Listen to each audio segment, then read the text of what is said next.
अस्सलाम वालेकुम। मैं हूं माजिद मकसूद अपने यूट्यूब चैनल एजुकेशन के साथ। दोस्तों, आज हम बात करेंगे जो मिनिस्ट्री फॉर एजुकेशन जो पीएसटी और जेएसटी की अपॉइंटमेंट कर रही है। एक तो पहले ही आपको पता है कि अपॉइंटमेंट बहुत लेट हो गई है। ये पिछली फेब की बात है, 2021 की, जब ये आई थी एडवर्टीजमेंट। एक तो वो पहले ही लेट है, उसको बड़ा कंट्रोवर्शियल भी किया गया। लेकिन अब जो अपॉइंटमेंट की जा रही है, ये हमारे लिए और जो टीचर हजरात जो आप जिनको भर्ती कर रहे हैं उनके लिए एक बहुत बड़ा प्रॉब्लम क्रिएट कर रहे हैं। ये टीचर्स जिनकी अपॉइंटमेंट की जा रही है, ये दोबारा देखना, ये मेरी बात याद रखना, ये प्रेस क्लबों में जाएंगे, दोबारा प्रोटेस्ट करेंगे, इनको तनख्वाहें नहीं मिलेंगी। उसकी मेन वजह मैं आपको बताना चाह रहा हूँ। ये नहीं कि मैं बेसलेस कोई स्पेकुलेशन कर रहा हूँ। जो सीटों की जो उन्होंने एक अलॉटमेंट की है, या सीटों की जो उनके पास जस्टिफिकेशन है, वो बड़ी रिडिकुलस है। आप देखें, मैं आपको दो तीन तो मिसालें दूंगा। अब इनकी जो मिनिस्ट्री की जो बड़ी प्रेशर है कि आप अपॉइंट करें अपॉइंट करें। अब शहरों में, जैसे मैं अगर मेट्रो खास की मिसाल दूं, अगर उनकी हम सीटें देखते हैं, जो सैंक्शन पोजीशन है वो हार्डली 29-30 सीटें हैं। यहाँ ऐसे छोटे शहर में ये मोर देन 300 टीचर्स अपॉइंट कर चुके हैं। तनख्वाह कहाँ से आएगी? किस बेस पे, जब आपके पास सीटें मौजूद नहीं है? आप कैसे इतने ऑर्डर्स शहरों में देकर जा रहे हैं? फिर ये क्या कर रहे हैं? पहले तो हमारे पास वैसे टीचर मौजूद नहीं थे स्कूलों में, जिसके पास हमारे पास कोई एक टीचर पे एक टीचर पे 100 बच्चा हुआ करता था। अब मुसीबत ये हुई है कि जहां पे बच्चे ही नहीं है, 8-8 10-10 टीचर भर्ती किए जा रहे हैं शहरों में। भाई, आप ऐसी जगह पे भर्ती करें जहां टीचर की कोई नीड हो ना, कोई जरूरत हो ना। आप कहते हैं कि अभी भर्ती करेंगे और इसके बाद हमारे जो बंद स्कूल्स हैं उसको खोलेंगे। ये बंद स्कूल खोलने का भी, जो खोलने का नहीं, बंद करने का परमानेंटली, ये आइडिया भी इसी मिनिस्ट्री का था। उन्होंने कहा था कि हम 8,000 स्कूल जो है ना वो बंद करेंगे। उसके लिए उन्होंने इतनी बायोडेटा, मैं उसी उसका बांट रहा हूँ, I mean the part of that database.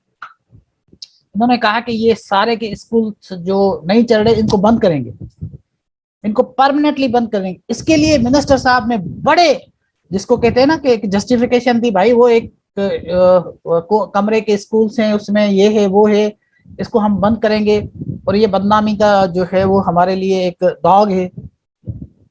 लोगों ने कहा कि ठीक है, आप अगर बंद करना चाहते हैं तो बंद करें। वैसे वहां पे उसमें भी बहुत सारे ऐसे स्कूल थे। इसमें एक तो मेरे अपने गांव का स्कूल थे जिसको बंद किया जा रहा था। इसमें बच्चे थे, और मेरा कजन फिलोंथेरापिस्ट उसको चलाता है, लेकिन उसको वो बंद, ऐसे बहुत सारे स्कूल थे। लेकिन उनने 8,000 तो स्कूल गालिबन थे जिनको मिनिस्टर साहब ने कहा कि इनको परमानेंटली बंद कर दो। अब कह रहे हैं कि वो जो हम बंद कर रहे थे स्कूल्स, पहले दाल चावल अलग करो और फिर शाम को मिला दो। अब कहते हैं कि उसी स्कूलों को खोलेंगे। अब जो टीचर्स जो हमारे पास हैं अब उनको अपॉइंट करेंगे। मुझे इस पे भी कोई एतराज नहीं है, लेकिन कोई जस्टिफिकेशन तो हो आपके पास। कितने टीचर्स हैं, कितनी सीटें हैं? ये कोई डेटाबेस के लिए, ये कहते हैं ना कि हमारे पास कोई इतना जिसको लेट हो रही है, ये हो रही है, इनके पास कोई डेटाबेस ही नहीं है। ये वैसे हवा में कह देते हैं कि हमारे पास कोई 48,000 इतने, 8,000, कोई 10,000 हमारे पास वो हैं, क्या कहते हैं, जॉब्स हैं। ये बिल्कुल फेक डेटा है। ये जो मिनिस्टर साहब कहते हैं फेक डेटा है, क्योंकि इन्होंने जो अच्छा इदारा था, जहां जहां पे डेटाबेस होता था, RSU, रिफॉर्म सपोर्ट यूनिट, उसको तो इस वजीर ने तबाह और बर्बाद कर दिया। अपने लोग रख के वहां पे, उमरकोट के लोग और जो उनके कॉन्स्टिट्यूंसी के लोग जो डेटाबेस पे थे, वो उस पे अपने लोगों को बिठा दिया है। RSU का जो रिफॉर्म सपोर्ट यूनिट है, उनको कभी उनके जो उनका हेड होता है, उसको तो ये 3 महीने 8 महीने टिकने नहीं देते। हर दफा उसको ट्रांसफर कर देते हैं, जो इनको माल नहीं खिलाता उनको ये ट्रांसफर कर देते हैं। भाई वो पॉलिसी का इदारा है कि कोई एक तो वहां पे बैठने दो, वो कोई बैठती नहीं है, तो कहां से डेटा आएगा? सारा फैब्रिकेटेड डेटा, फेक डेटा। अब इनके पास पोजीशन नहीं है, एक एक स्कूल में 10-10, 15-15 टीचर शहरों में भर्ती कर किए जा रहे हैं। अब इनकी तनख्वाह कहां से आएगी? जाहिर सी बात तनख्वाह नहीं आएगी। डीओज ने सर पकड़ लिया है। मेरी एक दो डीओ से बात हुई, उन्होंने कहा कि भाई हमें तो कुछ पता नहीं चल रहा, हमें डंडा देते हैं कि भाई आप आर्डर्स दो, आर्डर्स दो। कैसे आर्डर्स दे भाई? हमारे पास जो सीटें हैं वो, कोई कहता है कि वो जो पिछले वाला था वो बना के खिला गया है, इतना हमारे पास डेटा। कोई कहता है वो पिछले वाला डेटा बना के गया है। कोई कहता हमें तो कुछ पता ही नहीं है, हमारी तो प्रमोशन ही अभी अभी, हमें कहते हैं कि आप आर्डर्स दो और आर्डर्स दो। कैसे आर्डर्स दो? कोई जस्टिफिकेशन नहीं है इनके पास। कहीं पे बहुत सारी सीटें थी, वहां सीटें कम हो गई, कहां पर सीटें बिल्कुल नहीं है वहां पर सीटें बढ़ गई। वो पहले जो यूसी लेवल पे जिसकी अपॉइंटमेंट हो रही थी, अब उनको कहा है कि आप तालका लेवल पे इसकी अपॉइंटमेंट करो। अभी तक जेएसटी का कुछ कोई इल्म नहीं है। अभी तक इन्होंने 1.5 साल में पीएसटी की अपॉइंटमेंट नहीं की, पूरी अपॉइंटमेंट नहीं हुई। और अपॉइंटमेंट जो किए उसमें बहुत बड़े घपले हैं। इन लोगों को तनख्वाह नहीं मिलेंगी, क्योंकि आपके पास कास्ट सेंटर में इतने पैसे नहीं होंगे जितने आपने लोग भर्ती कर रहे हो। अब किस तरह कोई जस्टिफिकेशन तो हो। किसी स्कूल में आप 10 टीचर लगा रहे हो, किसी में 15 टीचर, इतने बच्चे ही नहीं है आपके पास। ये सारा कुछ वेस्टेड इंटरेस्ट है। बातें इतनी बड़ी बड़ी, इतनी बड़ी बड़ी। कल भी मैंने व्लॉग्स में कहा था कि वो यहाँ पे जो है ना वो म्यूजिकल क्लासेस चला रहे हैं। भाई अपनी मैनेजमेंट को तो देखो, अपने क्रोनीज रखे हुए सारे, और बाकी क्रोनीज आपके ऑफिस में बैठे हैं मिनिस्टर साहब की, जो कालिंग करके इनसे माल लेते हैं, जो अपने डिपार्टमेंट के नहीं है। ये एक बहुत बड़ा माफिया है ये एक्चुअली। जो हमारी स्पेशली सिंध की जो एजुकेशन है उनको बर्बाद और तबाह किया जा रहा है, और इनको पता है बोलेगा कोई भी नहीं।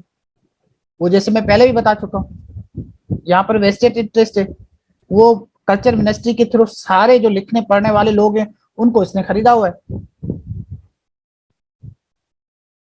तो मैं तो सबसे पहले अपने जो नौजवान दोस्त हैं, जो कैंडिडेट्स हैं, उनसे रिक्वेस्ट करना चाहूंगा कि दोस्तों आप देखें, चेक करें, आप किसी स्कूल में जो अपॉइंटमेंट हो रही है, कितने लोग हैं आपकी अपॉइंटमेंट एक स्कूल्स में, और इसकी एसएनई है या नहीं है।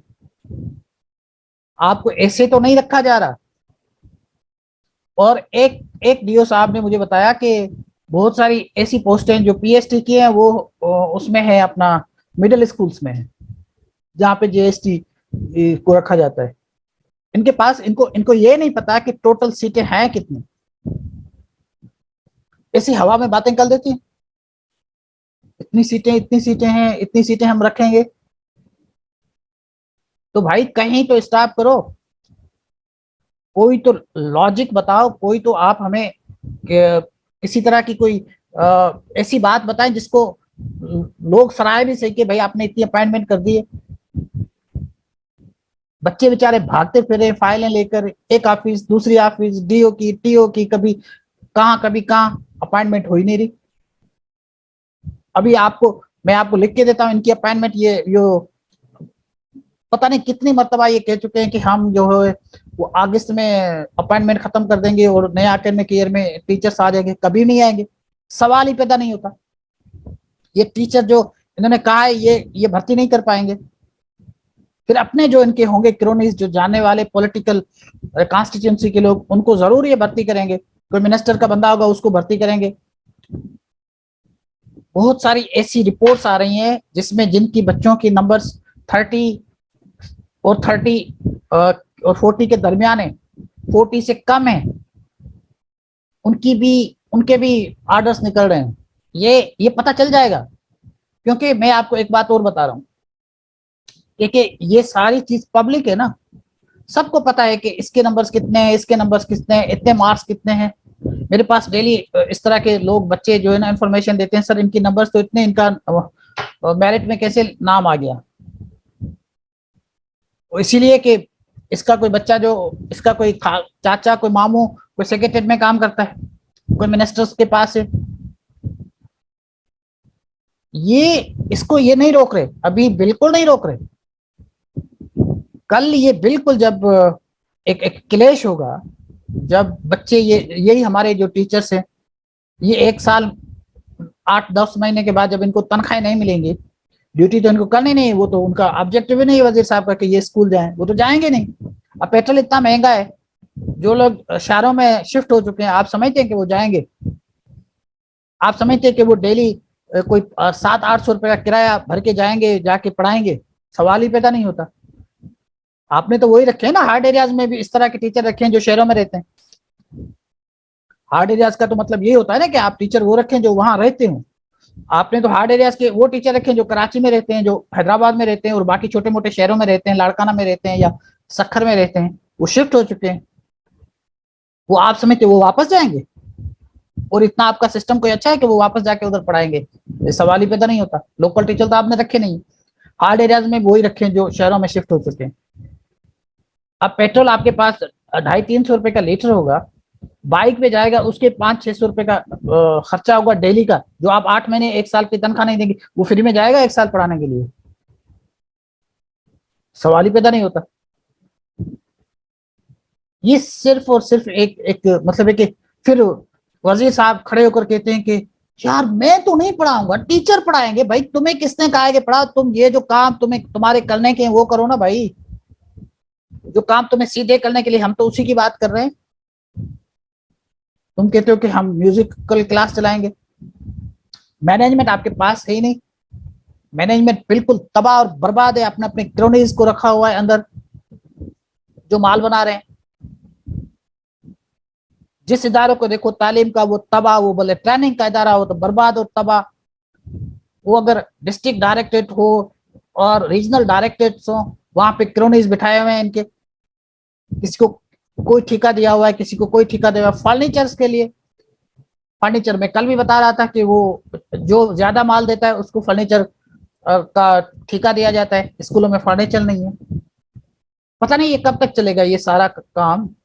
हम तो बात करते रहेंगे, कोई हमारा इंटरेस्ट नहीं है।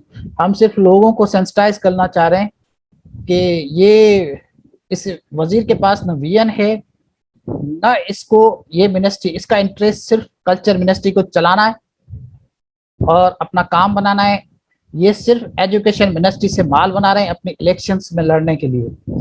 तो सिंध के लोगों को जो है वो सेंसिटाइज करना बहुत जरूरी है। तो हम तो सिर्फ अपनी बात कर रहे हैं कि भाई होशियार हो जाओ, और टीचर्स को बता रहे हैं जो अभी अपॉइंटमेंट हो रही है कि कल आपको तनख्वाहें नहीं मिलेंगी, होशियारी करें और अपनी जो मेरिट लिस्ट है उसमें अपना नाम देखें, और ये भी इंश्योर करें कि जो आपके स्कूल्स में दूसरे लोग भर्ती किए गए हैं उनके नंबर्स कितने हैं। थैंक यू दोस्तों।